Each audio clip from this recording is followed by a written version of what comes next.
بسم اللہ الرحمن الرحیم۔ حضرت جابر بن عبداللہ رضی اللہ تعالی عنہما کے قرضے کا معاملہ کیسے پیش آیا؟ سیدنا حضرت جابر بن عبداللہ رضی اللہ تعالی عنہما سے مروی ہے کہ آپ کے والد غزوہ احد میں شہید ہو گئے اور آپ نے اپنے ورثے میں 6 جو ہیں وہ لڑکیاں چھوڑی اور بہت سارا قرض بھی چھوڑ دیا۔ جب آپ کے باغ کی کھجوریں اترنے کا وقت آیا نا تو آپ نے کھجوریں جو ہے وہ اتارنی تھیں، تو اس وقت اللہ کے نبی صلی اللہ علیہ وآلہ وسلم کی خدمت میں حاضر ہوئے، عرض کیا یا رسول اللہ صلی اللہ علیہ وسلم، آپ کو تو پتہ ہے کہ میرے والد محترم غزوہ احد میں شہید ہو گئے، تو انہوں نے جب بہت سارا جو ہے وہ قرض جو ہے وہ چھوڑا ہے، اب میں چاہتا ہوں کہ ان کی طرف سے قرض کو ادا کروں،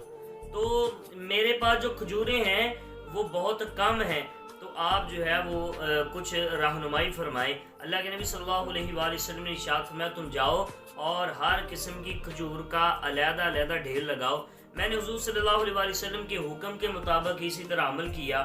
اور پھر اللہ کے نبی صلی اللہ علیہ وآلہ وسلم کو بلا لیا۔ فرمایا کہ اللہ کے نبی صلی اللہ علیہ وآلہ وسلم جب آئے تو میں نے اس وقت اپنے جن کو میں نے قرض دینا تھا ان کو بھی بلا لیا۔ جب وہ آئے اور انہوں نے مجھ سے قرض مانگا تو اللہ کے نبی نے اس حالت کو دیکھا، وہ بہت متشدد تھے اور بہت زیادہ سختی کے ساتھ مجھ سے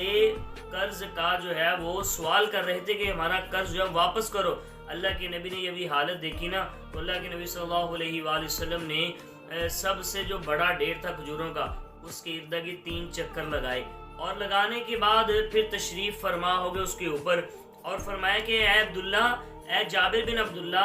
اب جن جن کا تو نے قرض دینا ہے ایک ایک کر کے باری باری میرے پاس لاتا جا۔ آپ فرماتے ہیں میں لے کر آتا گیا، اللہ کے نبی جو ہے وہ تول تول کر اس کا جو ہے وہ قرض دے رہے ہیں اور فرمایا کہ جب میں نے پہلے دیکھا جب آپ اس کھجوروں کے ڈھیر پر جلوہ گر ہوئے تھے جتنی کھجوریں تھیں اور پھر جب سبھی لوگ قرض لے کر چلے گئے پھر بعد میں نے دیکھا تو ایک کھجور بھی اس ڈھیر میں سے کم نہیں ہوئی تھی۔ یہ اللہ کے نبی کی برکت کی وجہ سے، اور فرمایا کہ یہ اللہ کے نبی کی برکت ہی ہے کہ ڈھیر جب قرض دینے لگے تب بھی کھجوریں اتنی تھیں اور جب دے دیا پھر بھی ایک کھجور کم نہیں ہوئی۔ اور مفتی احمد یار خان نعیمی لکھتے ہیں کہ اس وقت مدینہ مبارکہ کے اندر 80 قسم کی کھجوریں جو ہے وہ پائی جاتی تھی۔ اس لیے وہ لوگ جو میرے نبی کے اس کرم کو نہیں مانتے، اس جو ہے وہ برکت کو نہیں مانتے، انہیں چاہیے کہ نبی کی توقیر کریں، قدر کریں۔ اللہ ہمیں جو ہے وہ عمل کی توفیق عطا فرمائے۔